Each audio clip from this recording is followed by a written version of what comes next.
Olá, pessoal, boa noite. Começando, mais uma live hoje. Vou convidar aqui a doutora Estela Marini, primeiramente.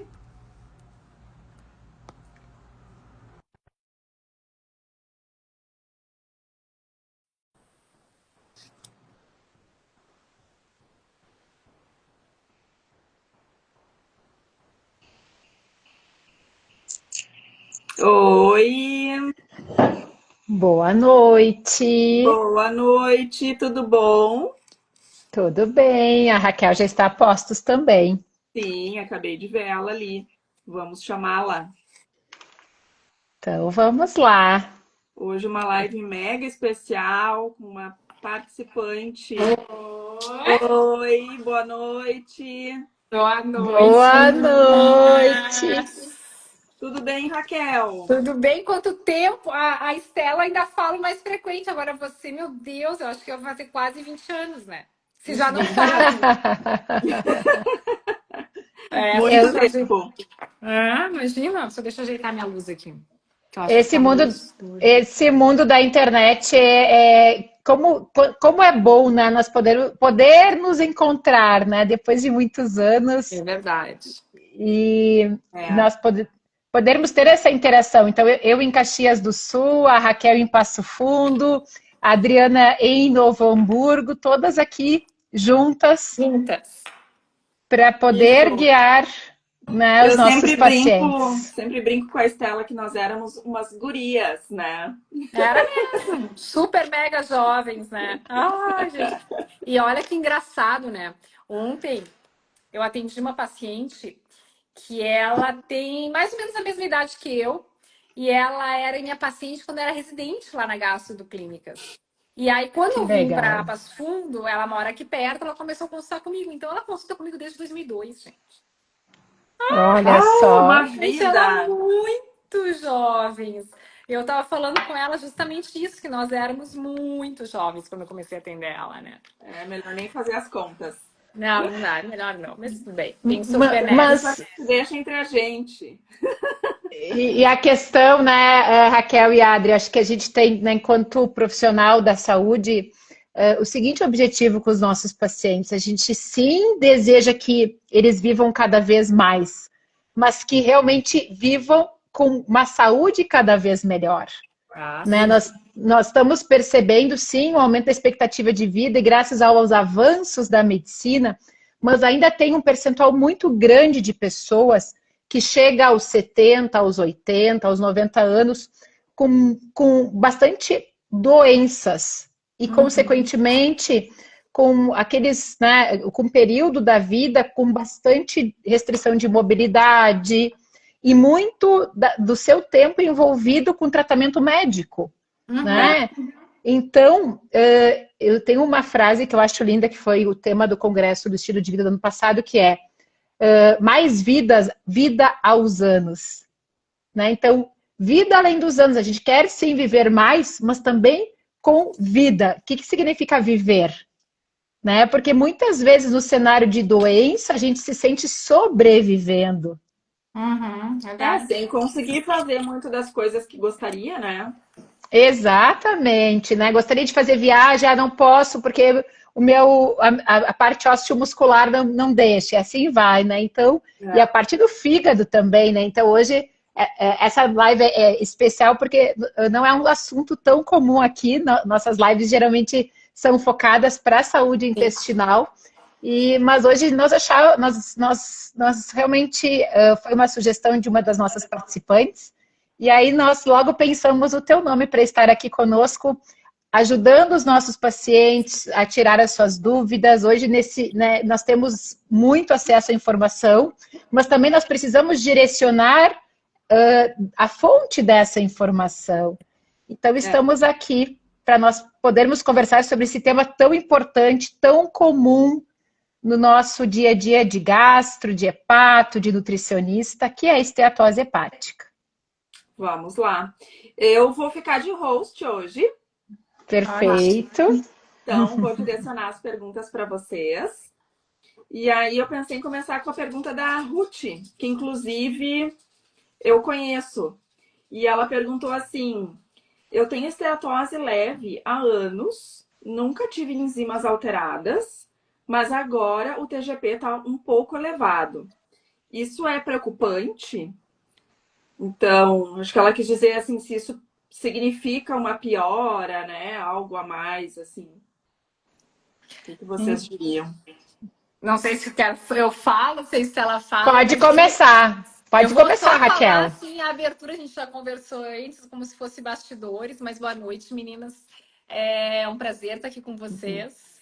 É duas profissionais que eu admiro bastante e que a gente já tem contato há bastante tempo também, né? E agora a gente está aqui na internet que a gente abre esse espaço justamente para fornecer informações confiáveis. É difícil a gente saber o que é confiável ou não, mas aqui as pessoas podem realmente se basear, que são informações baseadas cientificamente com profissionais muito qualificados, né?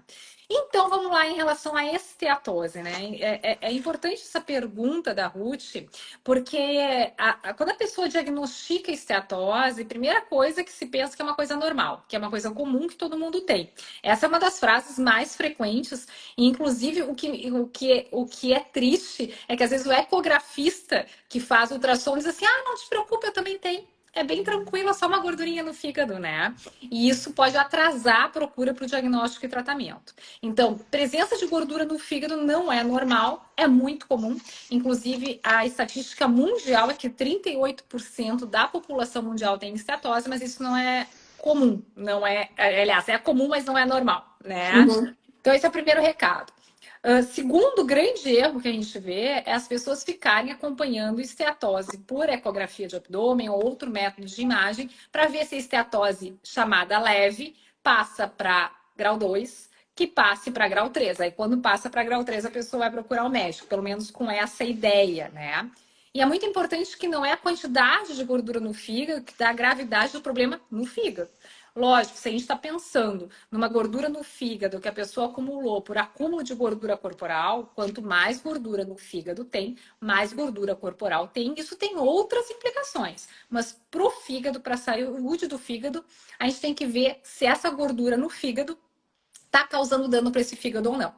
E pelo menos em torno de 20% das pessoas que têm gordura no fígado, o que não é pouco, né? Visto que tem 40% praticamente da população com gordura no fígado, e esses 20% que vão ter dano, tá?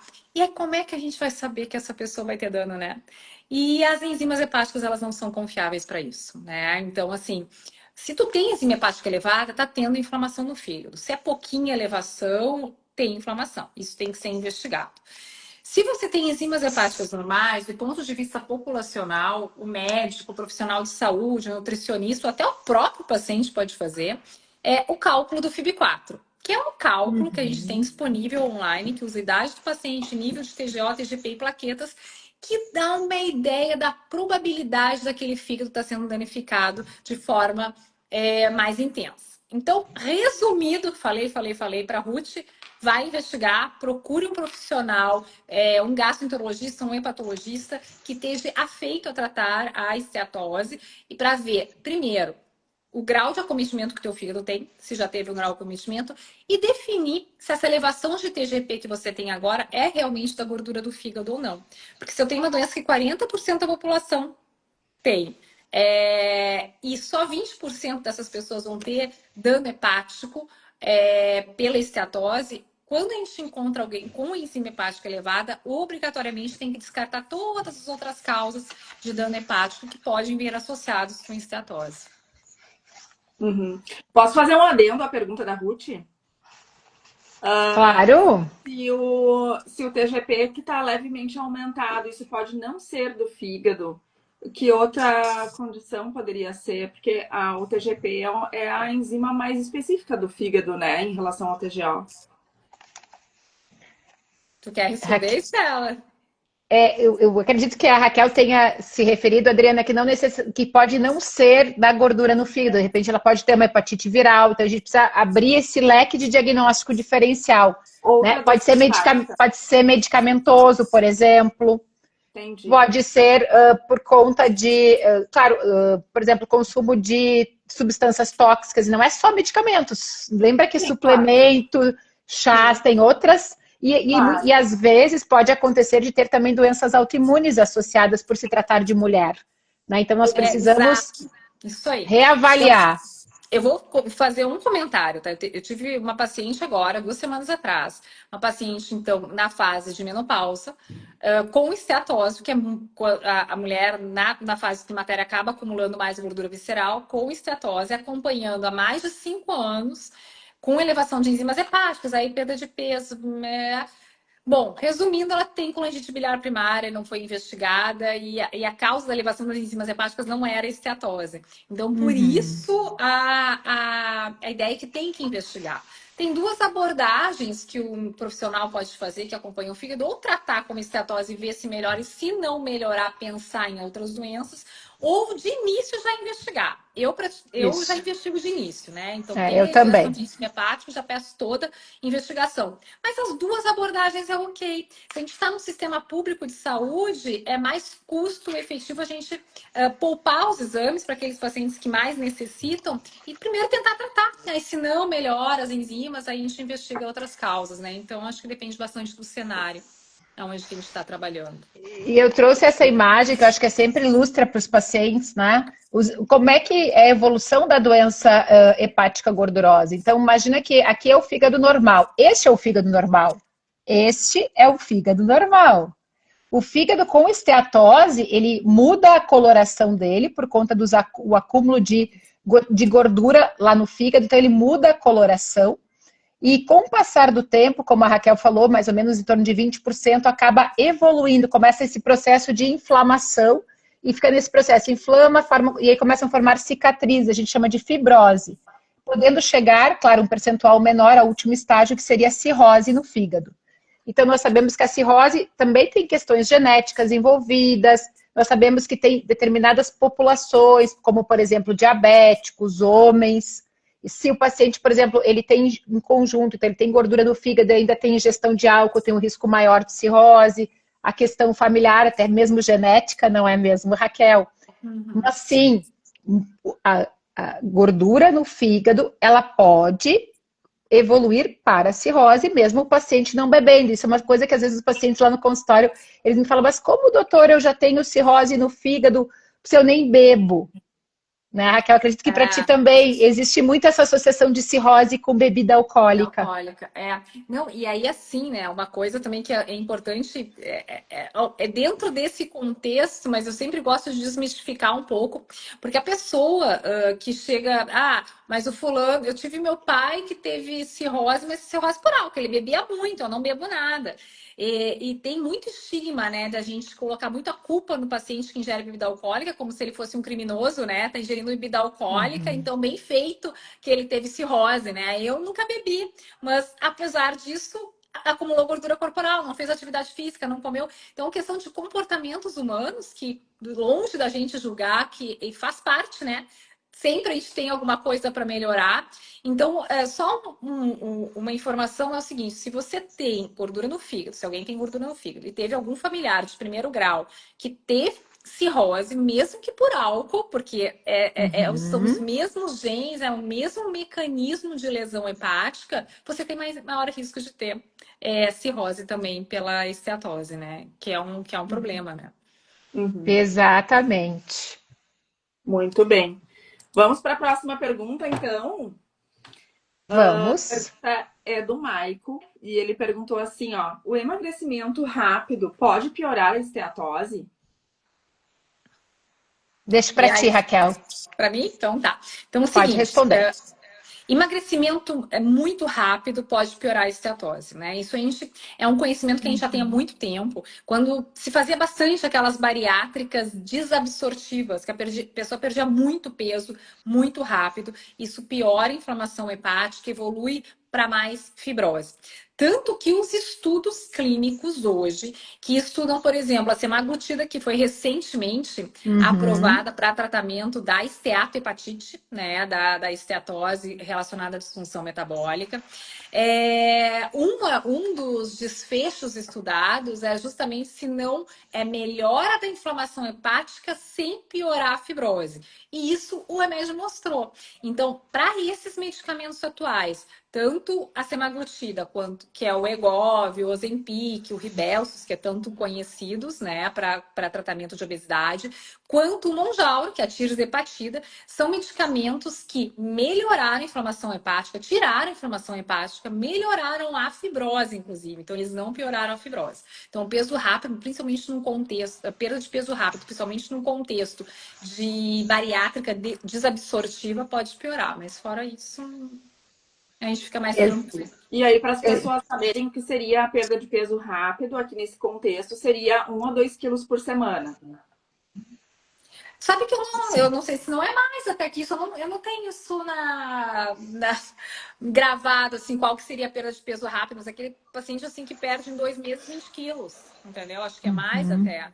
É 1, 2 quilos por semana. Dá mais ou menos isso. Vai né? dar isso, é. Ah, tá certo. É bem rápido, é uma redução calórica de mais de 1.500, 2.000 calorias por dia. É muita coisa. É que para perder, mais ou menos o estimado, veja, me corrige, Adri, para perder 500 gramas, a restrição tem que ser mais ou menos de 500 calorias por dia, não é isso? Numa semana. O cálculo que eu faço é assim, ó, para perder 1 quilo por mês, tem que diminuir 250 calorias por dia. Para Entendi. diminuir 2 quilos por mês, 550. E 3 Tá, quilos então por tá mês, certo. 1.050. Ai, é tão difícil perder. É muito difícil. E por isso que eu digo, né? Por isso que muitas vezes eu digo aos pacientes, o motivo para fazer atividade física é perder peso. Só que a atividade física para perda de peso isoladamente, a perda de peso é pequena. Por exemplo, 1 hora de esteira, tu vai conseguir perder umas 250 a 300 calorias. E não é suficiente para eliminar meio quilo na semana. E aí, puxa, comecei a academia e não perdi peso, vou desistir. E isso que é importante os pacientes entenderem, que o ganho da atividade física vai muito além da balança. Essa troca de massa gorda por massa magra, que às vezes até a gente não consegue perceber na balança, né, a perda, porque músculo pesa mais que gordura, ela traz uma série de benefícios, inclusive aqui na esteatose. Claro. Porque a grande questão é a obesidade central, é o acúmulo de gordura abdominal como grande fator de risco, não é mesmo, Raquel? E a gente vê, às vezes, melhora dos parâmetros hepáticos ou das questões metabólicas mesmo, glicemia, perfil lipídico, com atividade física, mesmo que a pessoa não perca peso, nem mesmo gordura corporal, vou dizer, nem composição corporal. Mas, às vezes, só o fato de estar fazendo atividade física, controlando a qualidade alimentar, que é extremamente importante, né? Não é só redução de calorias, é tu comer bem, evitar produtos ultraprocessados, etc. A gente já vê melhora, né, nos parâmetros metabólicos, parâmetros hepáticos, é bem interessante isso. Perfeito. 70% do emagrecimento vem do cuidado com a alimentação, né? E às vezes as pessoas apostam todas as fichas no exercício e aí é frustrante mesmo. Então, para fechar, a informação que eu tenho é que a meta ideal seria de 7 a 10% de emagrecimento do peso, né? Que isso já traria uma melhora. Então, por exemplo, se a pessoa pesa 100 quilos e emagrecer 10, isso já traria uma melhora importante na esteatose. E uma velocidade segura de emagrecimento seria de meio quilo por semana, no máximo 1 quilo por semana. Que daria 4 quilos por mês. E aí no máximo. A gente sempre coloca nos pacientes, né? Bom, é o que a gente faz no dia a dia, né? Coloca a primeira meta, né? Depois a gente dobra a meta, mas é verdade. A gente primeiro coloca uma meta e essa perda de 10% do peso corporal é uma ótima meta. E o que a gente sabe nos estudos é isso aí. Se tu perde 7% do peso corporal, tu melhora a inflamação, tu resolve a inflamação hepática, melhora a hepatite, no caso, resolve a inflamação. E se tu perde 10%, tu pode melhorar a fibrose, né? Então, assim, pode reduzir fibrose. E é muito louco pensar nisso. Você imagina se tu tem 120 quilos e perde 12 quilos, pode melhorar a fibrose. Se tu tem, sei lá, 50 quilos, digamos que tenha 50 quilos e tenha excesso de peso, isso acontece nas crianças e adolescentes, perde 5 quilos, melhora a fibrose. Então é muito interessante. Porque a pessoa ainda vai estar obesa, mas ela já vai ter uma melhora. É isso.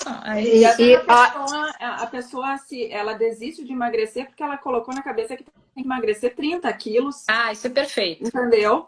para ter algum benefício, senão eu não vou ter benefício. É, isso aí. A Sociedade Brasileira de Endócrino, ano passado, acho que foi ano passado que eles escreveram um artigo que era sobre obesidade controlada. Isso eu achei muito legal. E onde justamente eu assisti, inclusive, uma palestra a respeito disso, porque é bem isso que as pessoas, assim, é o tudo ou nada, né? Ou eu sou magro, ou eu fico do jeito como eu estou.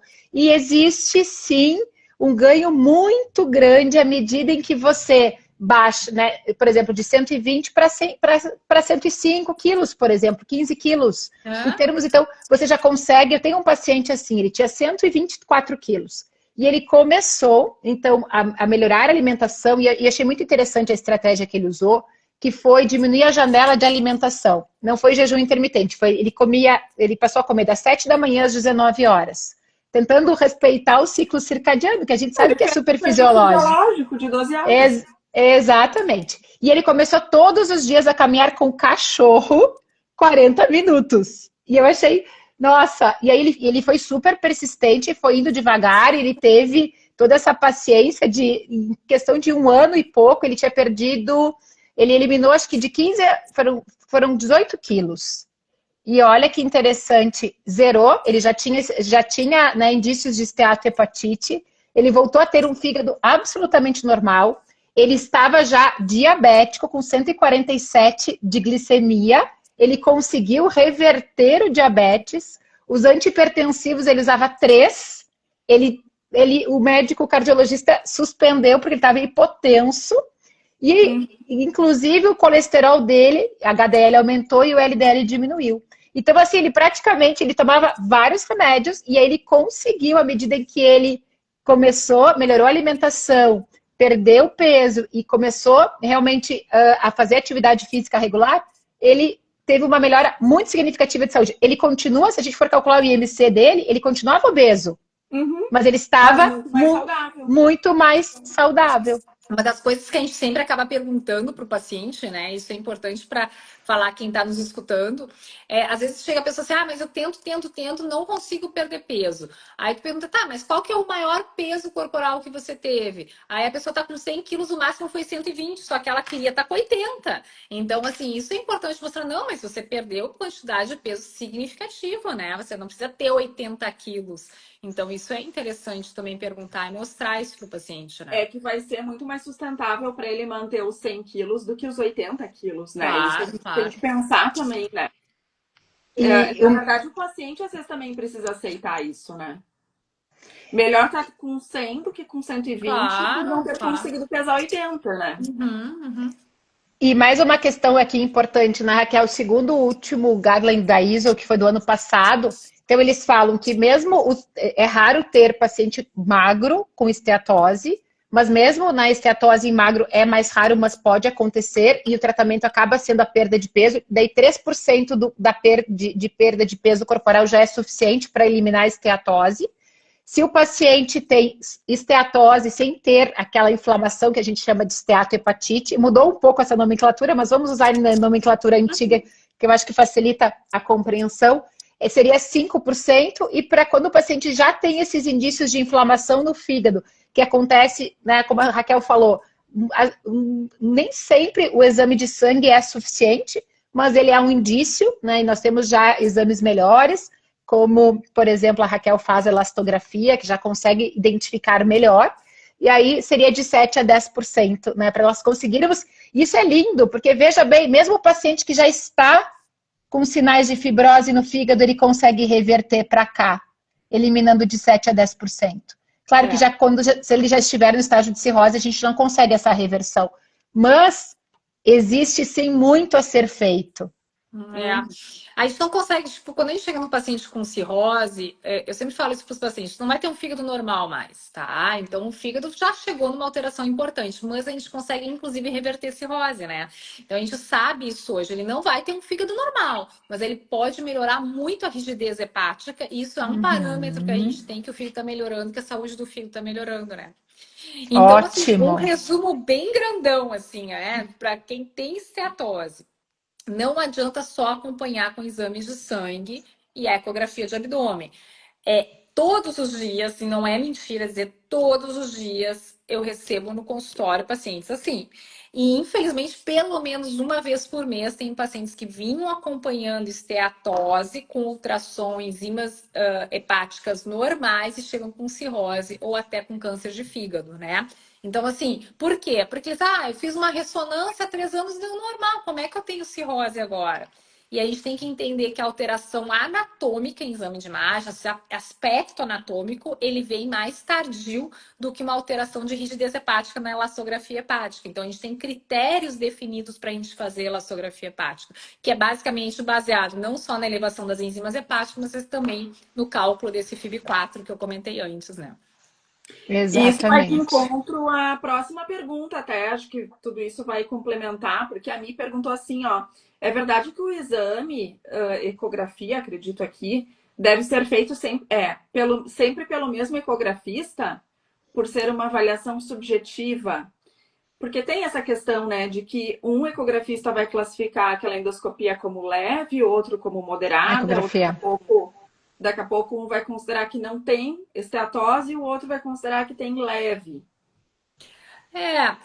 Na verdade, a gente sempre tem que fazer com ecografistas confiáveis, né? Porque é difícil ser com o mesmo ecografista, vai com o ecografista morra, por exemplo, né? Então, assim, tem que ser com uma pessoa que esteja qualificada para fazer com uma máquina adequada, enfim. Mas o que é importante é que não muda eu saber esse paciente do ponto de vista prático para o fígado, se é grau 1, grau 2, grau 3, não muda para nós hepatologistas, muda saber se esse fígado está sofrendo com isso, muda saber qual o grau de fibrose desse fígado, né? Então tem pessoas que têm esteatose grau 1 e têm cirrose, e tem pessoas que têm esteatose grau 3 e estão naqueles 80% que não tem inflamação hepática. E o mais importante é isso, então, saber o grau de fibrose do fígado. Então, o ultrassom serve para a gente ver, claro, alteração anatômica, se o paciente tem algum sinal de uma patopatia crônica, uma cirrose, aí já é algo mais avançado. Se não tem algum nódulo no fígado, porque quem tem gordura no fígado tem maior risco de câncer de fígado, mesmo sem cirrose, mas não é para graduar, não muda saber se é grau 1, grau 2 ou grau 3, entendeu? Uhum, Muda saber uhum. para o fígado, né? Muda saber o grau de acometimento desse fígado. Exatamente. Então, não, realmente, o importante é fazer como tu falaste, né? E aquela ecografia com calma, né? Não aquela ecografia festa, assim, de 1, 2 minutos. O Mas problema é esse, né? Por exemplo, vou contar rapidamente aqui a última vez que eu fui fazer ecografia de rotina, essas que a gente faz, saúde da mulher e tal. Primeiro, tu não tem como escolher o ecografista. Segundo, que eu nunca fiz uma ecografia tão rápida na minha vida. Eu acho que foi, tipo, menos de 1 minuto. E aí, então, né? então isso É é uma, uma é das uma questão importante, né? Uma das grandes tendências, assim, em relação ao ultrassom, para o hepatologista, é os hepatologistas mesmos fazerem ultrassom no seu próprio consultório, né? Porque é sempre você que está fazendo. É uma capacitação um pouco mais longa, requer mais treinamento, mas isso é ideal, assim, de fazer, porque a gente sabe que é você. Ou ter um ecografista para chamar de seu, né? Assim, eu vou sempre mandar para aquele ecografista que eu sei que é uma pessoa confiável, fazer um exame ok, enfim. Só que, infelizmente, aqui no serviço que eu trabalho, tô falando do sistema público de saúde, mal consigo ultrassom, entendeu? Eu não consigo ecografia. Os pacientes com cirrose têm que fazer ecografia a cada 6 meses, eles fazem a cada ano, a cada 1 ano e meio. O que é um caos para o serviço de saúde. E muito menos a qualidade. Às vezes tu acha que o paciente está fazendo rastreamento de câncer de fígado, não tá, porque o ecografia é horrível, né? Então é complicado, isso é bem difícil. Perfeito. Adri, agora eu vou fazer uma pergunta para ti. Então, do ponto de vista nutricional, o que você acha dos pacientes com esteatose tomarem café? Tu acha que é uma boa ou não? Sim, o café ele já se mostrou ter efeito protetivo para o fígado. Raquel, tu confirma isso? Sim, isso aí. O café, a gente sabe que de 3 a 4 xícaras de café coado, 3 a 4 doses de café expresso, faz bem para o fígado, melhora a inflamação num contexto de doença hepática e esteatótica. E é interessante que tanto faz se é o café cafeinado, descafeinado, os dois têm benefícios que são outros componentes do café. No entanto, a gente sabe que o café também tem algumas implicações, podem piorar a ansiedade, dependendo da quantidade, a insônia, desconforto no sistema digestivo, então tem que contrabalançar, mas é Tem sim que ter bom bom ter. senso com o paciente, né? É, isso aí. na hora de Exato. E indicar. tem uma dieta melhor para esteatose, Adriana? Qual é a Então, dieta que tu mais prescreve para esteatose? olha, vou estar chovendo no molhado aqui, né, gente? A dieta mediterrânea, que é só um nome bonito para uma coisa que todo mundo já sabe. Uma dieta rica em frutas, verduras, legumes, gorduras de origem saudável, como as castanhas, azeite de oliva, os peixes, menos carne vermelha, Sabe enfim. que esse negócio da dieta mediterrânea, que é a mais estudada, que mais tem benefício, eu até fiz um post que tem do próprio Ministério da Saúde, de sugestões assim da dieta mediterrânea brasileira, né? Isso, Com os adaptada. alimentos nossos aqui adaptada. Mas esse Uhum, negócio dos peixes, tem alguns estudos mostrando que tem peixe contaminado com mercúrio, que tem peixe com um monte de microplástico, e que isso uhum. talvez fosse piorar outras coisas. É muito complexo o negócio, mas em É princípio, a dieta complexo. do Mediterrâneo, né? Isso É aí. complexo. Daqui a pouco É, daí é melhor, então, comer mais frango mesmo Vá e usar saber. bastante chia, né? Que tem ômega É, 3, vá saber, semente de né? linhaça. Ah, e o nosso feijão, né, gente? Eu feijão. percebo muito que à medida em que eu voltei a comer feijão no meu almoço, eu como muito menos carne. Eu Uhum. deixo para comer mais carne no final de semana, né? E aí acabo comendo mais no meu dia a dia, é arroz com feijão, é o meu prato, é o meu carro-chefe, né? E eu vejo que para as crianças também é bom, e eu acho que é uma comida que, pelo menos quando eu viajo para fora do Brasil, eu sempre sinto falta do arroz com feijão. Acho que ela é É tão nossa, verdade. né? Tão, e Uhum. ela acaba sendo essa combinação, uma proteína, né? Nós conseguimos ter realmente uma combinação ali completa dos aminoácidos. Então, é ótimo. Uhum. Então, vamos Posso aos, seguir para a próxima pergunta? Nós temos mais três, por vamos enquanto, lá. né? Na É, tem verdade, vários aqui no Vários. chatzinho aqui, tem, né? Isso Exato. aí. Vamos lá. mais as do chat. A Anuska perguntou assim: Olá, gostaria de saber se há algum tratamento específico que ajude no tratamento contra a esteatose grau 3. Não estou conseguindo baixar de jeito nenhum, acredito que o peso, mesmo com atividade física e alimentação adequada. Eu acho que tem duas sobre medicamento que eu acho que a gente pode fazer juntas e eu vou deixar para a Raquel responder. A outra, a Vânia pediu se já tem remédio ou é só dieta mesmo e exercício para o tratamento da esteatose. Então, acho que Já seria falamos isso interessante. Isso, Eu falando do vou tratamento comentar, então. medicamentoso. E É, aí, no Perfeito. final, eu posso fazer um adendo de alternativa à dieta mediterrânea. Não que eu concorde muito, mas que os estudos estão trazendo. Aí, no final, eu fecho com isso, pode ser? pode Pode? estar. Então, assim, é uma coisa importante em tratamento de esteatose, tá? Eu sempre comento com os pacientes. Primeira coisa que a gente vai ver, o que está causando essa esteatose, né? Então, é uma pergunta que a gente tem que fazer. É acúmulo de gordura corporal? O paciente tem diabetes? Qual que é a quantidade de álcool que ingere por semana, por dia, enfim. E ver se não tem outro fator causador da esteatose que não acúmulo de gordura corporal. Mas o nosso foco aqui nessa live é falar da esteatose que a gente chama associada à disfunção metabólica, que é por acúmulo de gordura corporal mesmo, tá? Para esse tipo de esteatose, a dieta, a atividade física é essencial, tá? Ela é a base do tratamento de tudo, assim, então é muito, muito, muito importante. É muito difícil a gente tratar a esteatose se a gente não tem essa mudança comportamental. Então, foi recentemente aprovado a semaglutida, que é um remédio que a gente tem disponível aqui no Brasil para tratamento de obesidade, que os nomes comerciais é Ribelsus, Wegovy e Ozempic. A dose para tratamento da esteatohepatite é 2,4 miligramas, né? Que é o da obesidade também, né? Então, não é todos os pacientes que precisam chegar nessa dose. A grande questão é que esse medicamento é o custo dele para manter a longo prazo, que é um custo ainda alto no nosso país. E a gente consegue dar com um número restrito de pessoas. Mas esse medicamento mostrou diminuição de inflamação hepática, como a gente tinha comentado, diminuição de cicatriz hepática, que é a fibrose, que é algo extremamente importante, e diminuir o risco cardiovascular, que é algo que vem muito associado em quem tem esteatose, porque são os mesmos fatores de risco, né, para aterosclerose, pessoas que têm aumentado o risco de infarto, derrame, são as pessoas que têm a esteatose. No mundo, a gente tem um outro medicamento aprovado, que é o resmetirom, que é um agonista dos receptores de tireoide lá dentro do fígado. Ele não mexe com o peso corporal, o que acaba sendo ruim. Ele é focado apenas no fígado, tem um custo extremamente elevado para nós. Se a semaglutida já é caro, ele é estrondoso, assim, e não tem sentido agora que a gente tenha essa aprovação da semaglutida.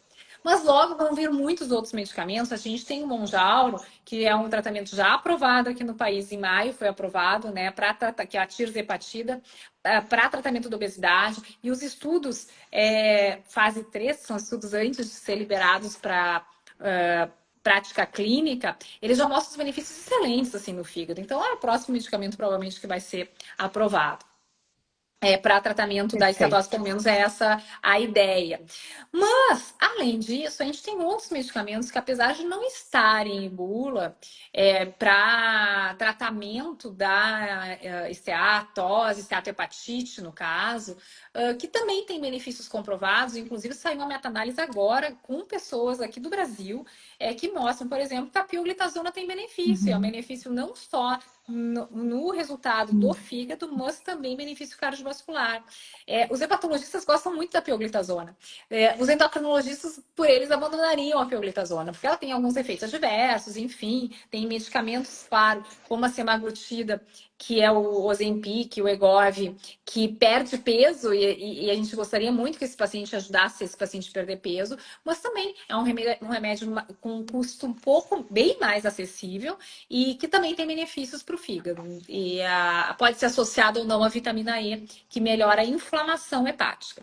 Agora, outras coisas, tipo assim, chá disso, chá daquilo, limpeza do fígado, não tem benefício comprovado. Então, não sei se foi aqui que eu vi, se vocês me mandaram uma pergunta, ou foi do meu Instagram pessoal, a pessoa assim, eu tô tomando isso, um monte de fórmulas que meio inimagináveis, incluindo silimarina, N-acetilcisteína, chá de espinheira santa, alcachofra, eles tomou tudo e não resolveu a gordura no fígado, né? Mas, na verdade, talvez nem tenha feito tratamento, né? Nem fez, sei lá, o que a pessoa fez. Então, é importante isso. Exato. E aí vem, né, dentro da questão do estilo de vida, como nós já comentamos aqui. A Adriana, vou deixar a parte da dieta para ela falar. Então, os pilares do tratamento, mesmo o paciente que vai fazer tratamento medicamentoso, como a Raquel falou, que geralmente são os pacientes que já estão nessa evolução para esteatohepatite, já com uma inflamação no fígado, mesmo assim, né, o pilar da alimentação, da atividade física, e quanto de atividade física, não basta só fazer atividade física. Nós temos até, inclusive, nos nossos guias, né, nós médicos, nós somos orientados por diretrizes, né, que são como se fossem mundiais. Todos os hepatologistas, os gastroenterologistas, eles devem se basear nessas diretrizes que são construídas com sociedades que a gente chama de peso, né, em termos de ciência. Então, por exemplo, na diretriz do ano passado americana, eles falam, né, eles reforçam que atividade física, o ideal são no mínimo de 150 minutos por semana. E está de encontro à orientação da Organização Mundial da Saúde, são 150 minutos de cardio, de atividade aeróbica por semana e 2 vezes de reforço muscular para a maior parte da população, dos 18 aos 65 anos. E depois dos 65, 150 minutos de cardio. Essa é a orientação da Organização Mundial da Saúde. São 150 minutos de atividade aeróbica, que tu pode ir fracionando, por exemplo, 20 minutos todos os dias, né? E mais, o ideal é 2 vezes por semana de musculação, e depois dos 65 viria os exercícios para equilíbrio e para flexibilidade, que daí viria pilates, que são justamente para prevenção de quedas e também para mobilidade. Então, no Guideline, eles falam dos 150 minutos de exercício, mas eles não especificam a parte da musculação, mas nós sabemos, né, que falando em termos de saúde como um todo, a orientação da Organização Mundial da Saúde, da American Heart Association, essa orientação para as pessoas de 18 aos 65 anos. E aí, Adri, veio a parte da alimentação, né? Que tu falaste que tu gostaria de fazer mais algumas considerações. No caso, assim, de um paciente que está com dificuldade de controlar a esteatose ou de baixar o peso para, então, melhorar da esteatose, os estudos têm mostrado que uma outra opção em relação à dieta mediterrânea seria alguns protocolos de jejum intermitente, né? Eu, particularmente, não tenho muita experiência com jejum, não costumo indicar. Eu tenho um certo ranço com jejum, apesar dos estudos mostrarem benefícios, porque eu tenho todo um background de trabalhar com a mudança de comportamento alimentar. E, na minha opinião, às vezes as pessoas optam pelo jejum porque é muito mais fácil simplesmente não comer o dia inteiro do que tu ter que se organizar para fazer uma alimentação mais saudável, né? De tu ter que ir no mercado, ter que escolher os alimentos, ter que preparar, enfim, parar para comer, né? Para muitas pessoas, inclusive, parar para comer é uma dificuldade. Mas essa pode ser uma estratégia que pode ser utilizada em casos de difícil controle. No meu caso, eu indicaria, assim, para aquele paciente que daqui a pouco já está no estilo mediterrâneo e ainda assim está tendo dificuldade em controlar a esteatose. Né? Então, era isso que eu queria trazer, assim, de que sim, tem estudos mostrando benefícios do jejum, seja dia sim, dia não, ou a determinadas janelas de tempo, mas que ainda assim a dieta mediterrânea é a dieta de escolha, né? Com também ótimos resultados, ótimos índices de adesão também, mas que, enfim, seria uma possibilidade. Em relação a isso do jejum intermitente, que é uma estratégia de emagrecimento, né? Mas o perfil da pessoa tem que ser um pouco diferente. Eu só salientaria que pessoas que têm compulsão alimentar, esse negócio de jejum intermitente é ruim, né? Porque Piora. Mas justamente o jejum atrai justamente essas pessoas. Pois é. A pessoa que tem uma compulsão alimentar, ela justamente vive no 8 ou 80, né? Ou eu como, ou eu como muito. Uhum. Ela justamente não consegue o equilíbrio, que é comer sem exagerar, aquela coisa da lei 80-20, 80% do comer de uma forma saudável, mas 20% do tempo, daqui a pouco, tá dentro de uma normalidade, né? Comer coisas ditas não saudáveis. Então, elas justamente têm dificuldade com o equilíbrio. Então, o jejum justamente atrai esse tipo de perfil, né? É complicado. Exato.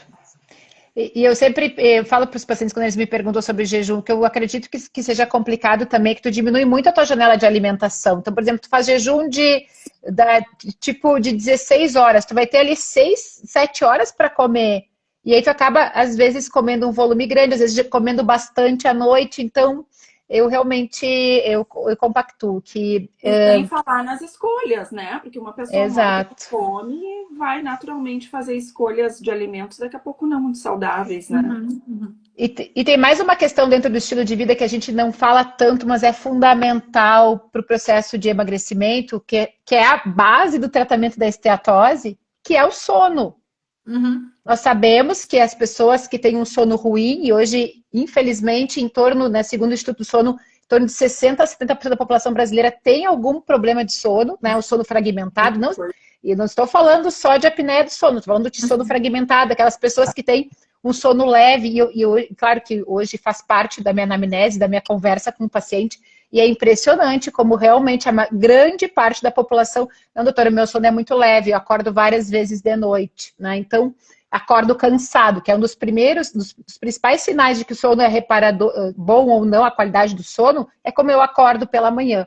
Então, nós sabemos que quem dorme mal tem uma tendência a ter aquela compulsão, principalmente por carboidrato. Eu digo, nosso corpo é muito inteligente, né?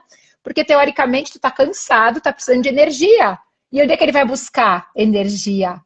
No carboidrato, né, Adri? Geralmente naqueles carboidratos mais refinados. É o pão, é o salgado de padaria. E isso Na atrapalha. salada não vai ser, né? Exato, exato. Atrapalha o processo de emagrecimento também, né? Então a gente também tem que lembrar do sono, o tabagismo, né? Que está lá também no guideline, que a gente deve combater o tabagismo, né? Dentro dessa mudança do estilo de vida.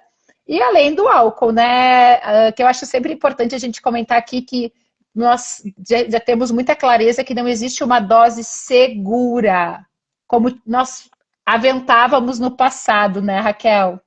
É isso aí. A gente, e aí é muito determinado geneticamente, né?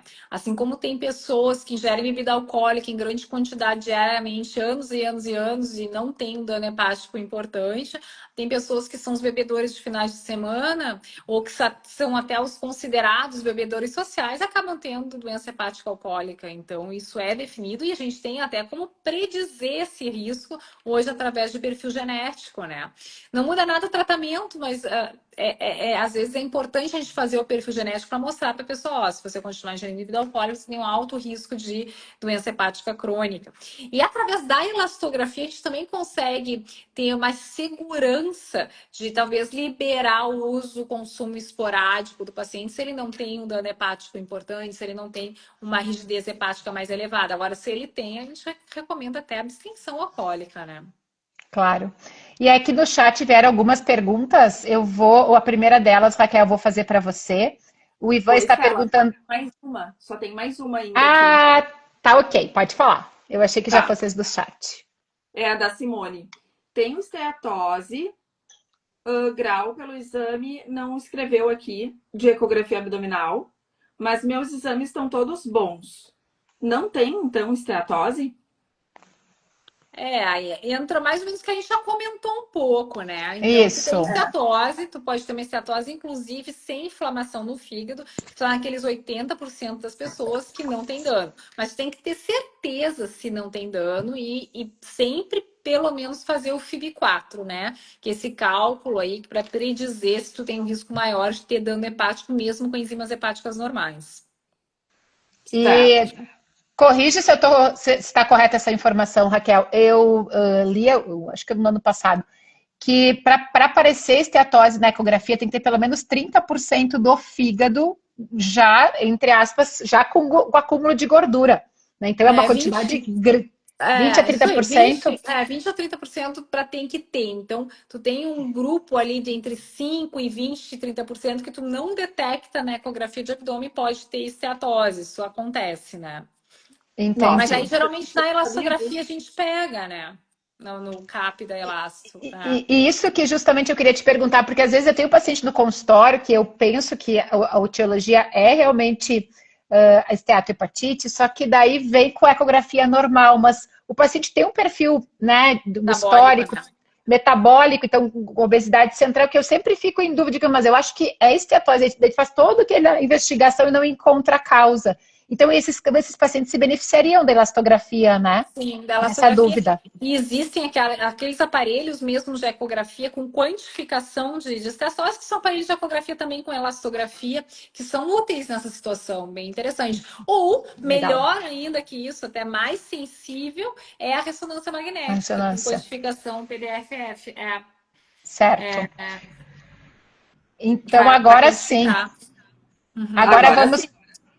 para a pergunta do Ivan, então. Minha biópsia deu o resultado, né? E colocou aqui, Raquel, o resultado da biópsia: hepatócitos com leve tumefação, eventual infiltrado inflamatório, linfonuclear, lobular e fibrose pericelular. O que isso significa? Assim, não, a biópsia hepática, assim, tu tá me dizendo que tu tem alguma alteração no fígado e algum infiltrado inflamatório. Só que não me diz muita coisa, porque a gente analisa a biópsia junto com os resultados dos exames de sangue. Só esse infiltrado linfocitário não me fala muito a favor de doença hepática gordurosa, porque é neutrocitário, né? Mas a biópsia é uma complementação dos exames laboratoriais, dos exames outros realizados, né? Tem que avaliar Mostra se como. esse fígado está sofrendo, isso aí, mas a gente tem que identificar a causa.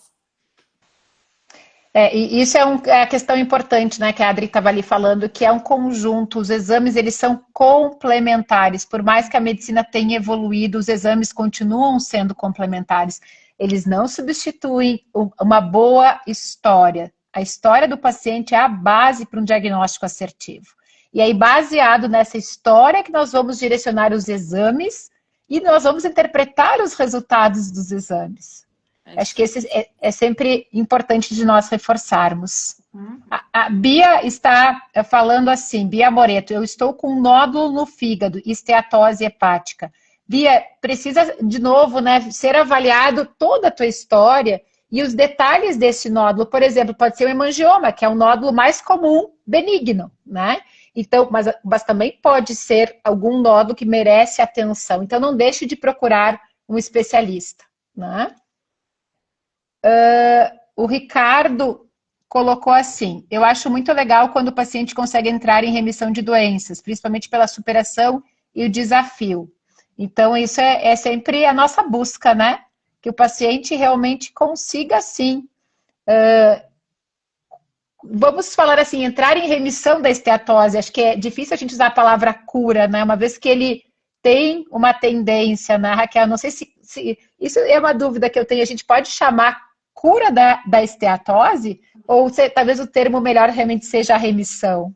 Eu É. falo em cura de esteatose. Se a gente consegue É, realmente tirar a esteatose, não ter mais gordura no fígado, não ter podemos falar. em cura de esteatose. Só que a questão metabólica, se ele tem uma obesidade de base, a gente sabe que não é uma cura, né? Que a gente tem que fazer um tratamento de manutenção. Mas esteatose em si, esteatohepatite tem cura, né? Isso do fígado Exato, tem cura. Agora, perfeito. toda a questão metabólica é uma coisa, é uma condição crônica que merece tratamento contínuo, né?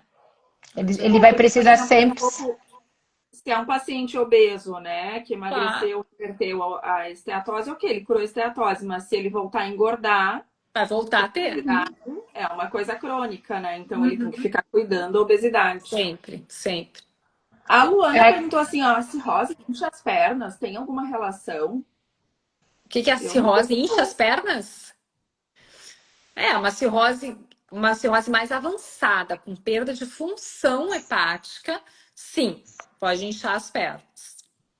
Ah, exato. Mas aí já é um estágio Mais avançado mesmo, avançada, né? é. A Cris, sim, claro. Sim. a Cris Burlin perguntou quais são os sintomas mais comuns de esteatose. Cris, geralmente é assintomático, o paciente ele não costuma ter sintoma. Geralmente é um exame visto na ecografia que a gente faz, né? De prevenção, de rastreamento que a gente chama. E tem populações especiais que deve ser solicitada a ecografia, e uma delas são os pacientes diabéticos, os pacientes que têm colesterol alto, os pacientes obesos devem ser submetidos, os pacientes que usam medicamentos que podem favorecer alterações no fígado. Então, geralmente, ele é um achado através do exame de ecografia. O paciente, para ter sintoma, né, os sintomas eles vêm quando a doença no fígado já é avançada. Normalmente, quando já tem cirrose, né, Raquel? Até mesmo a esteatohepatite é difícil os pacientes terem sintoma. Não tem sintomas. Geralmente eles têm sintomas de outras coisas, muitas vezes sintomas digestivos mesmo, que são relacionados do ponto de vista popular como sendo do fígado, mas não dá sintoma, né? Esteatose não dá sintoma. Exatamente. A Marcelina A colocou.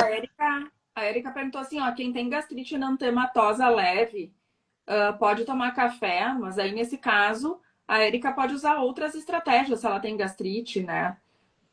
De Mas para reverter gastrite a tos. enutematosa leve não é contraindicado tomar café. Não, Enutematosa é o vermelhidãozinho do estômago. Tem gente que nem descreve isso, exato. tão Comum. inespecífico. E até É, o próprio jejum da endoscopia, né? São 8 horas de jejum, tu já fica com o estômago então, vermelho, né? não, isso não Então, não. contraindica nada.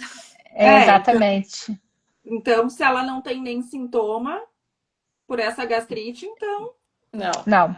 Seria mais o paciente com refluxo mesmo, né? Que daí Isso o aí. café a gente precisa ter esse controle, esse Isso aí. cuidado, né? A Marcelina colocou assim: meu filho tem TGP de 363, precisa procurar atendimento médico, precisa ser investigado.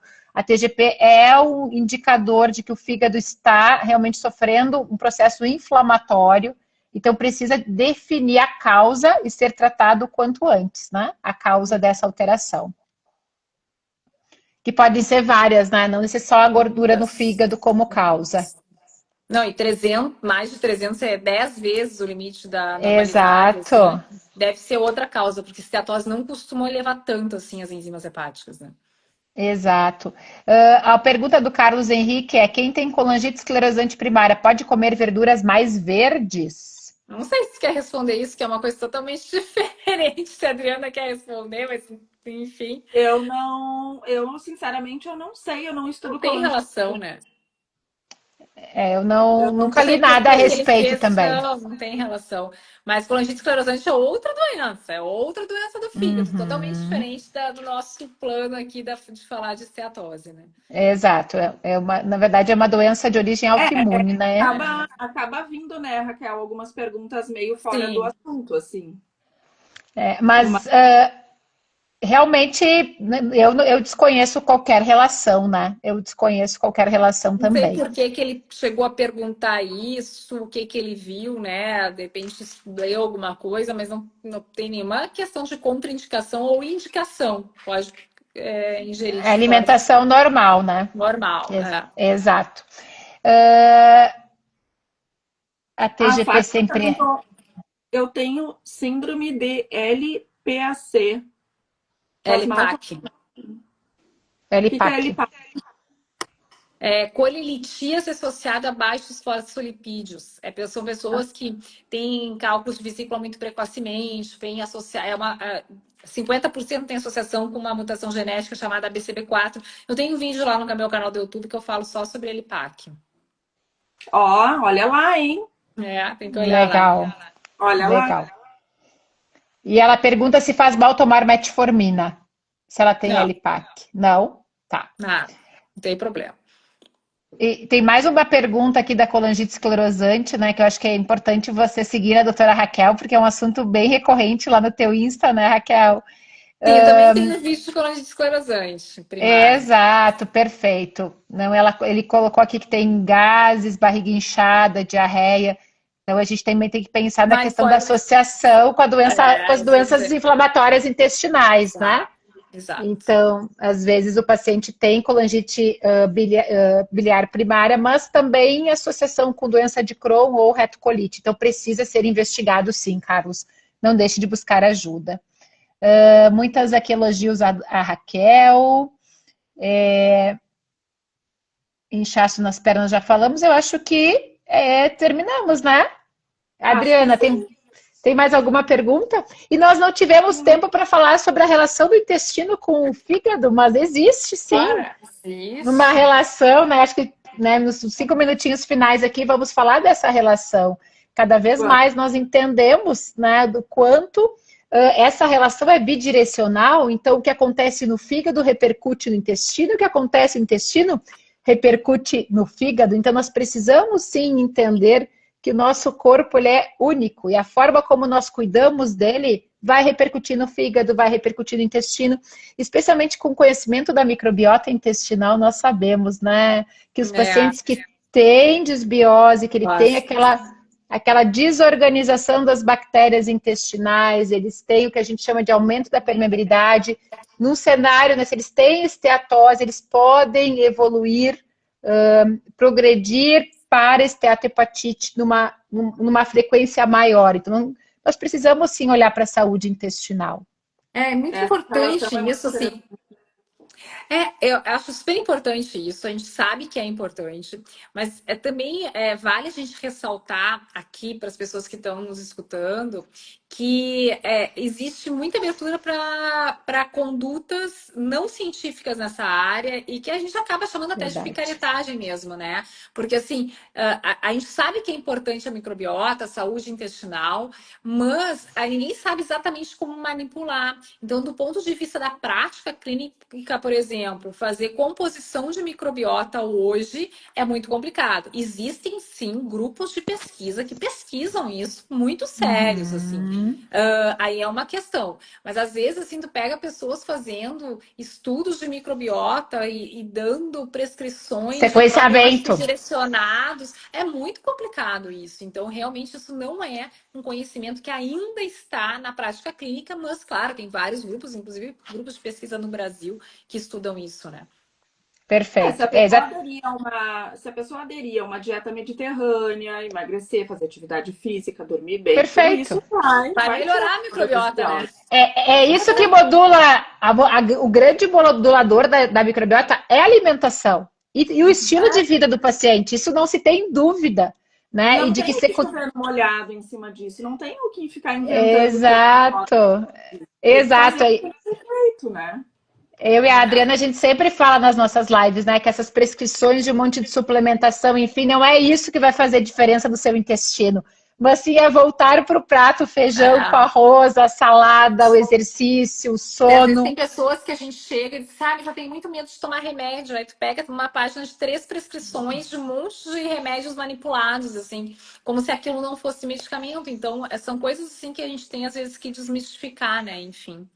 Exato, isso acho que é uma coisa muito importante, que fitoterápico, que inclusive chás, o metabolismo todo é do fígado, Uhum. né, Raquel? Quantas vezes tu já Yes. pegou hepatite por chás, por exemplo, não foi? Muito, muito. Exato, Isso então a aí gente também. As pessoas precisa, acham que os são inofensivos, né? Uhum, é. então, E existe não uma adianta, relação. desculpa, não adianta tomar silimarina e não fazer o que tem que ser feito em termos de cuidados com a saúde, né? É isso Enfim. aí. Exato, É, e esse eu digo, negócio da silimarina é muito interessante que a gente acabou nem falando, né? Porque a silimarina é uhum, um remédio que foi realmente muito estudado no contexto, especialmente em animais, e mostrou um benefício, tem benefício teórico, mas que na na prática, prática, não. nos seres humanos não teve benefício nenhum. Só que, por outro lado, também malefício não tem, tá? Mas a grande questão de usar a silimarina é que a pessoa acha que está tratando o seu fígado. Então, às vezes, tem pessoas com doenças graves no fígado e sai com a prescrição de silimarina e acha, não, agora eu estou tratando o meu fígado. E acaba atrasando o diagnóstico e o tratamento adequado. Eu acho que esse é o grande porém, assim, da silimarina, né? Exatamente. Então, acho que nós estamos, né, agora encerrando a nossa live. Raquel, muito obrigado pela tua presença e foi uma alegria te ter aqui conosco nessa Obrigada. Eu que noite. adorei. Obrigada. Podem me convidar outras vezes. Que coisa boa! E vamos aproveitar para também divulgar a tua live. A doutora Raquel tem Ah, live, sim. tira dúvidas também. Eu disse para ela que a gente se inspirou justamente nela para trazer a nossa 270 live. lives, guria. 170 Nossa, lives. Eu fiz a centésima, que a legal, que 170 foi essa legal. semana. Então tem bastante Então, informação lá. quem, né, se interessa pelo assunto, né, os assuntos relacionados ao fígado, estejam com a doutora Raquel, terças-feiras às 19 ou às 20? Às Que 20 horário que é? horas. Às 20 Eu horas. faço às 20. Terças-feiras, Obrigada pela divulgação. terças-feiras, às 20 horas, a doutora Raquel, então, está tirando as dúvidas de vocês referentes ao fígado. E eu e a eu e a Adriana estamos nas quintas-feiras, às 20 horas. Né, geralmente as nossas lives são relacionadas ao intestino. Uhum, Então, legal. estão convidados Sim. aí para seguirem, né, participando. É sempre bom estar com todos vocês e nosso objetivo justamente é esse, é trazer profissionais que estudam, que estão realmente atualizados e preocupados com a saúde dos pacientes. É isso A aí. Luana, inclusive, Ótimo. falou ali, ó, estou em todas as lives da Raquel. Ah, que Que legal, que fofo. legal! Maravilhoso! É. Vamos lá então, porque senão daqui a pouco, né, já está na hora de Tá na dormir hora, já. 9 horas. Então tá. Raquel, foi um super prazer te ver Beijo. de novo. Tenho Igualmente. certeza que as pessoas adoraram. E E vamos vamos aí. repetir, com certeza. Vamos. Temos Bora. muito em comum aqui. É Tudo de verdade. bom. Beijão, Até parabéns mais. pela live, meninas. Tchau, tchau. Igualmente para Tchau, ti. tchau. Tchau, Obrigada. tchau.